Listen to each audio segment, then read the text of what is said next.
Assalamualaikum warahmatullahi wabarakatuh. Welcome back to my channel. Selamat datang di Nugroho Room. Pada kesempatan kali ini saya akan membagikan 15 soal SKB berdasarkan FR atau review dari beberapa rekan yang sudah melaksanakan SBB di tahun 2018. Dan kali ini saya akan menyampaikan berdasarkan soal yang cukup hot berdasarkan hasil analisis dan juga pembahasan yang cukup banyak dan jelas.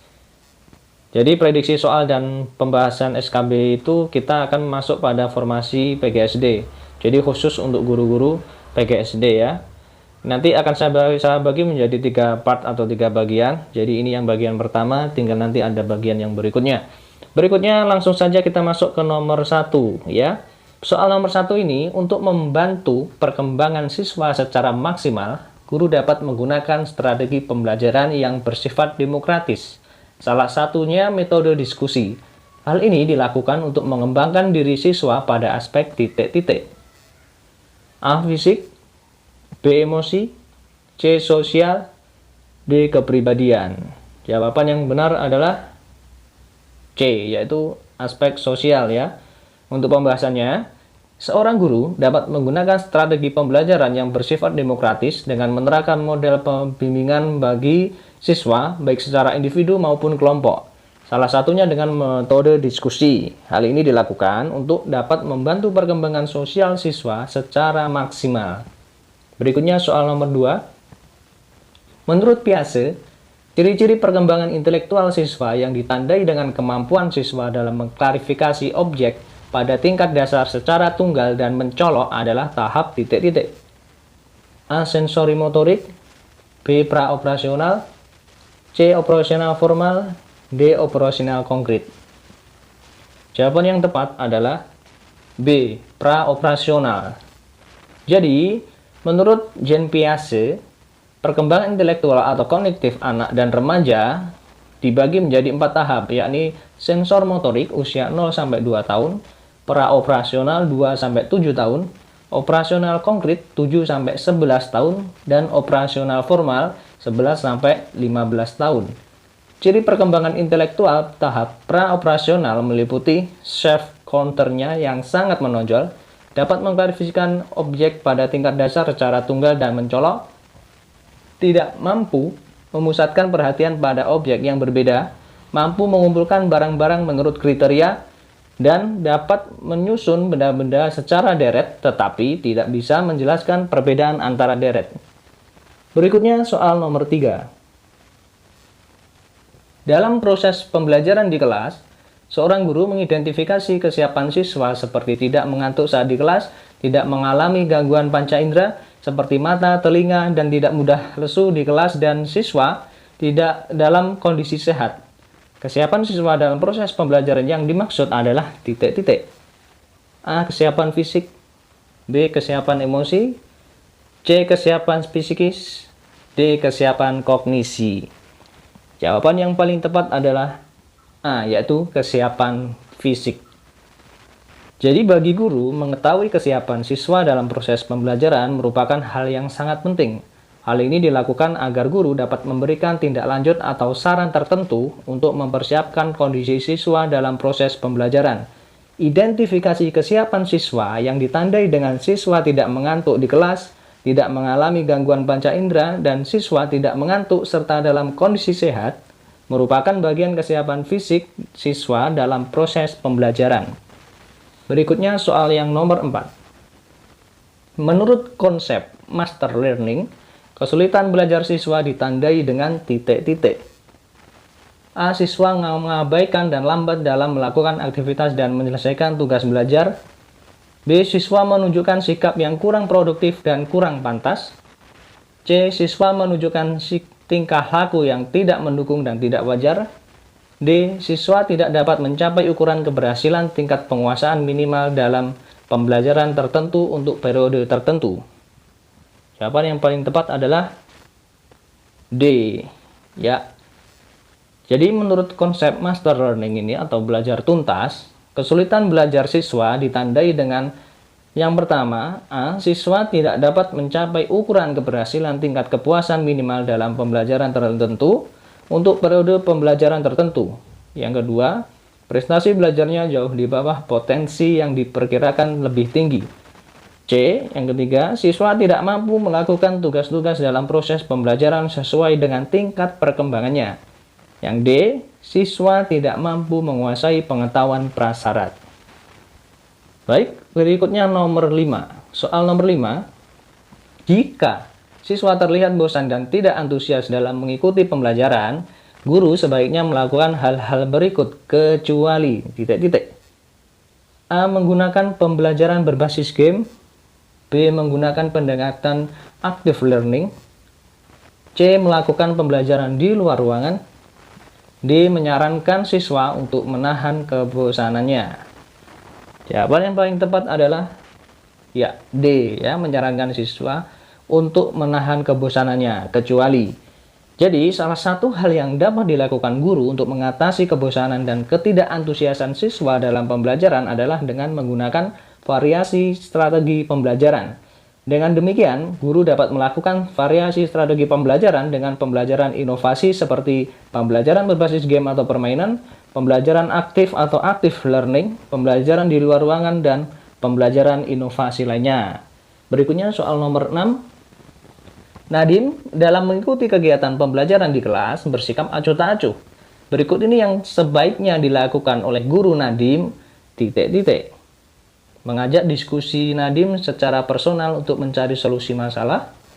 B. Mengelompokkan Nadiem dengan teman akrabnya. C. Memberikan tugas sesuai kemampuan Nadiem. D. Memberikan kesempatan Nadiem untuk menyelesaikan masalah. Jawaban yang paling tepat adalah ya, A, yaitu mengajak diskusi Nadiem secara personal untuk mencari solusi masalah. Pembahasannya, jadi cara yang dapat dilakukan dengan permasalahan siswa yang tidak siap dalam pembelajaran adalah melakukan konseling terhadap siswa yang mempunyai masalah dalam pembelajaran di kelas. Salah satu cara yang dapat dilakukan adalah dengan mengajak diskusi siswa secara personal untuk menyelesaikan masalah tersebut. Berikutnya soal nomor 7. Anggapan yang keliru atau miskonsepsi terkait siswa yang berbakat adalah A. Siswa yang berbakat berpikir lebih rasional. B. Bakat dapat teraktualisasi tetapi juga dapat mati. B. C. Siswa yang berprestasi adalah siswa yang berbakat. D. Menilai bakat siswa dapat menggunakan beragam penilaian. Jawaban yang benar adalah C, yaitu siswa yang berprestasi adalah siswa yang berbakat. Artinya bahwa bakat merupakan potensi kemampuan siswa yang bersifat unggul. Siswa yang berpotensi ataupun yang berbakat memiliki karakteristik tertentu, utamanya antara lain cepat belajar akan hal baru, fleksibel dan unik dalam memecahkan masalah dan menyampaikan ide, pemahaman dan observasi yang mendalam, kegiatan dalam berpikir bekerja, percaya diri dan berani mengambil risiko, tentunya terampil mengaplikasikan ke situasi yang baru, dapat berpikir abstrak dan efisien, intuisi yang tajam, dan cenderung berpikir strategis daripada prosedural. Siswa yang berbakat tidak selalu sama dengan siswa yang berprestasi.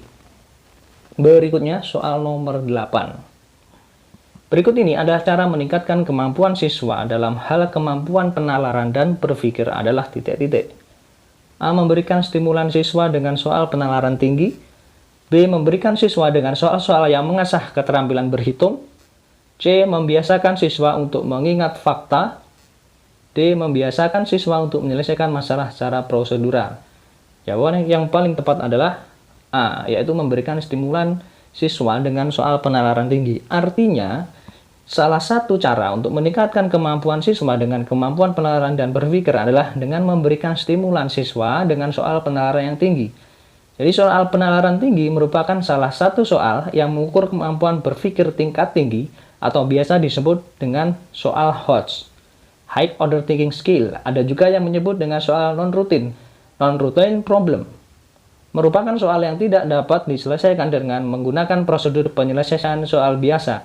Tipe soal seperti ini biasanya merupakan penalaran soal pemecahan masalah. Berikutnya soal nomor 9.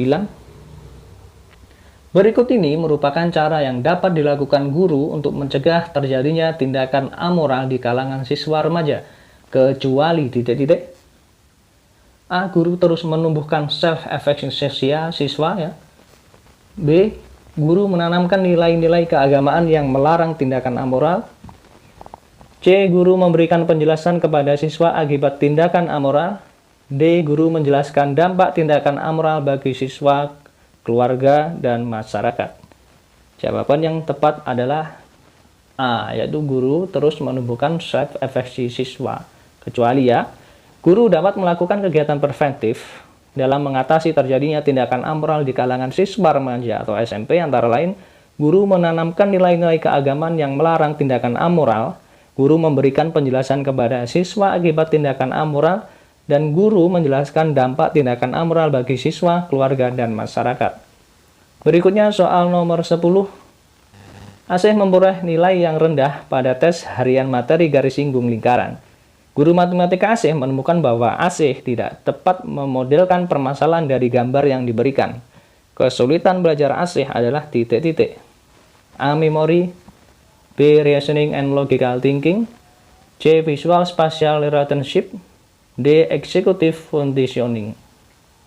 Jawaban yang tepat adalah ya, C, yaitu visual spatial relationship. Artinya, jadi menurut Barrett ini mengelompokkan kesulitan belajar matematika ke dalam 3 jenis kesulitan, yakni 1. Memory atau memori, yakni kesulitan siswa dalam mengingat fakta dasar atau aturan dasar. Yang kedua, reasoning and logical thinking, artinya penalaran dan bersifat logis, yakni kelemahan siswa dalam penalaran dan berpikir logis. Yang ketiga, visual spatial relationship atau relasi visual spasial, yakni kelemahan dalam keterampilan visual dan spasial atau kekurangan seperti itu. Dalam kasus Asih ini, dia mengalami kesulitan relasi visual spasial. Berikutnya soal nomor 11. Belajar pada hakikatnya merupakan proses pembentukan hubungan antara stimulus dan respon. Pernyataan tersebut merupakan teori belajar dari titik-titik. A. Bandura. B. Skinner. C. Ausubel. D. Thorndike. Jawaban yang tepat adalah D, yaitu Thorndike. Jadi Thorndike ini salah satu tokoh teori belajarnya stimulus respon dikemukakan oleh Thorndike yang mengungkapkan bahwa hakikatnya belajar merupakan proses pertumbuhan atau pembentukan hubungan antara stimulus dan respon. Belajar akan berhasil bila respon siswa terhadap situasi stimulus diikuti dengan rasa senang atau kepuasan rasa ingin tahu. Rasa senang atau kepuasan ini bisa timbul akibat anak mendapatkan pujian atau hadiah reward. Berikutnya soal nomor 12. Bu Ririn akan menyampaikan materi baru dalam kelasnya. Sebelum memulai proses belajar mengajar, Bu Ririn memastikan siswanya siap untuk mengikuti pembelajaran yang akan disampaikannya dengan pemberian aktivitas yang menarik perhatian siswanya agar dapat mengikuti kegiatan belajar mengajar dengan memberikan contoh dalam kegiatan sehari-hari. Langkah yang dilakukan Bu Ririn termasuk salah satu penerapan teori belajar titik-titik. A. Thorndike. B. Brunner. C. Bandura. D. Skinner. Teori belajar mana yang tepat? Ya, jawabannya adalah A. Thorndike. Jadi, langkah yang dilakukan Bu Ririn adalah penerapan pembelajaran berdasarkan teori belajar Thorndike. Salah satu implikasi teori belajarnya adalah dalam kegiatan belajar mengajar adalah guru perlu memberikan contoh dalam kegiatan sehari-hari dalam proses pembelajaran untuk menjelaskan suatu konsep. Selain itu, guru menerapkan metode pemberian tugas dan latihan untuk penguatan dan hafalan. Berikutnya soal nomor 13. Hebat nak, tingkatkan prestasimu, kata Pak Wahyu, guru kelas 3 suatu sekolah dasar. Penguatan positif pada Pak Wahyu disampaikan terhadap siswa yang berprestasi. Tindakan Pak Wahyu tersebut sesuai teori belajar yang dikemukakan oleh titik-titik. A. Bandura. B. Pavlov. C. Skinner. D. Thorndike. Jawaban yang tepat adalah C. Skinner. Teori belajar Skinner mengungkapkan bahwa ganjaran atau penguatan mempunyai peran yang penting dalam proses belajar mengajar. Ganjaran merupakan respon yang sifatnya menggembirakan dan merupakan tingkah laku yang bersifat subjektif. Sedangkan penguatan merupakan sesuatu yang mengakibatkan meningkatnya kemungkinan suatu respon dan lebih mengarah kepada hal-hal yang sifatnya dapat diamati dan diukur.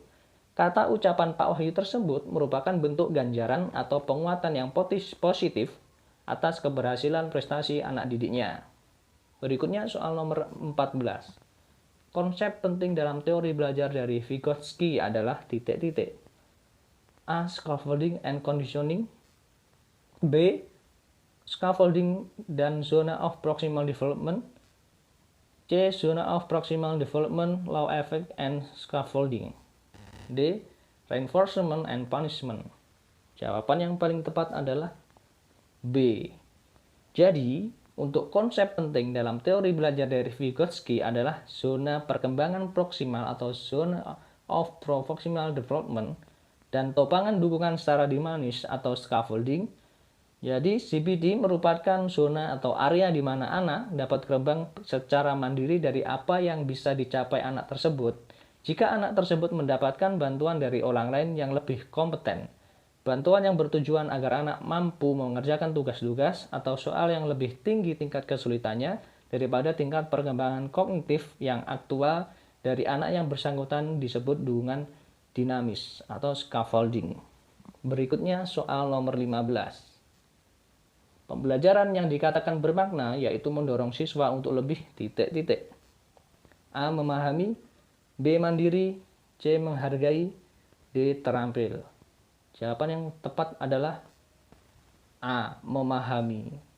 Belajar bermakna merupakan teori belajar yang dikembangkan oleh David Ausubel. Kegiatan pembelajaran bermakna atau meaningful akan terjadi jika siswa mencoba menghubungkan pengetahuan baru dengan pengetahuan yang sudah dimilikinya. Oleh karena itu, anak tidak hanya menghafal apa yang diajarkan guru atau belajar tak bermakna atau rote learning, tetapi anak penting memahami makna atau isi dari apa yang dihafalkannya. Baik, demikian tadi untuk 15 soal yang sudah saya sampaikan dan saya bahas. Untuk berikutnya akan saya sampaikan mungkin kesempatan yang akan datang untuk part berikutnya. Ya, semoga semuanya apa yang rekan-rekan Nugroho dapat terlaksana dengan baik untuk tes SKB-nya dan mudah-mudahan lolos semuanya ya, amin. Baik, jangan lupa untuk like, subscribe, dan komen. Demikian dari saya yang dapat saya sampaikan. Kurang lebihnya mohon maaf. Saya akhiri, saya undur diri. Wassalamualaikum warahmatullahi wabarakatuh.